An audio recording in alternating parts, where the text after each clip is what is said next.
রাসূলে করিম সাল্লাল্লাহু আলাইহি ওয়াসাল্লাম সবসময় পরামর্শের ভিত্তিতে কাজ করতেন। এর একটি প্রমাণ পাওয়া যায় বদর যুদ্ধের সময়। বদর যুদ্ধের সময় যখন বদরের কাছাকাছি পৌঁছে রাসূল সাল্লাল্লাহু আলাইহি ওয়াসাল্লাম শিবির স্থাপনের জন্য অবতরণ করলেন। সে সময় হুবাব ইবনুল মুনজির রাদিয়াল্লাহু তাআলা আনহু জিজ্ঞেস করেন, ইয়া রাসূলুল্লাহ, এখানে শিবির স্থাপনের সিদ্ধান্ত কি আল্লাহর পক্ষ থেকে না আপনার নিজের? জবাবে রাসূল সাল্লাল্লাহু আলাইহি ওয়াসাল্লাম বলেন, আমার নিজের।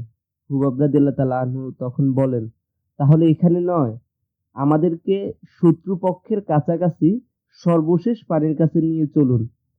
সেখানে আমরা একটি পানির হাউজ তৈরি করব, পাত্র দিয়ে উঠিয়ে সেই পানি পান করব আর শত্রুদের সাথে যুদ্ধ করব। এছাড়া অন্য সব কূপের পানি আমরা ঘোলা করে ফেলব। অন্য একটি বর্ণনায় ঘটনাটা এভাবে এসেছে যে হুবাব রাদিয়াল্লাহু তাআলা আনহু বললেন, আমরা হচ্ছি যোদ্ধা সম্প্রদায়। আমার মত হচ্ছে একটি মাত্র কুয়ো ছাড়া বাকি সবগুলো কুয়োর পানি ঘোলা করে ফেলা, যাতে কোনো অবস্থাতেই আমাদের পানির কষ্ট না হয়। পক্ষান্তরে শত্রুরা পানির জন্য দিশেহারা হয়ে পড়ে। হুবাব রাদিয়াল্লাহু তাআলা আনহুর পরামর্শ দানের পর জিবরাইল আলাইহিস সালাম এসে রাসূলুল্লাহ সাল্লাল্লাহু আলাইহি সাল্লামকে জানান যে হুবাব রাদিয়াল্লাহু তাআলা আনহুর মতটি সঠিক।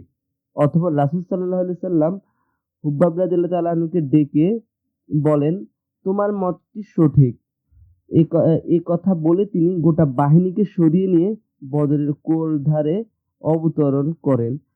এখান থেকে আমরা শিখতে পারি পরামর্শের ভিত্তিক কাজের মাধ্যমে সার্বিক বারাকা বৃদ্ধি পায় এবং সফলতার সম্ভাবনা ও আল্লাহর রহমতের ব্যাপারে অগ্রগামী হওয়া যায়।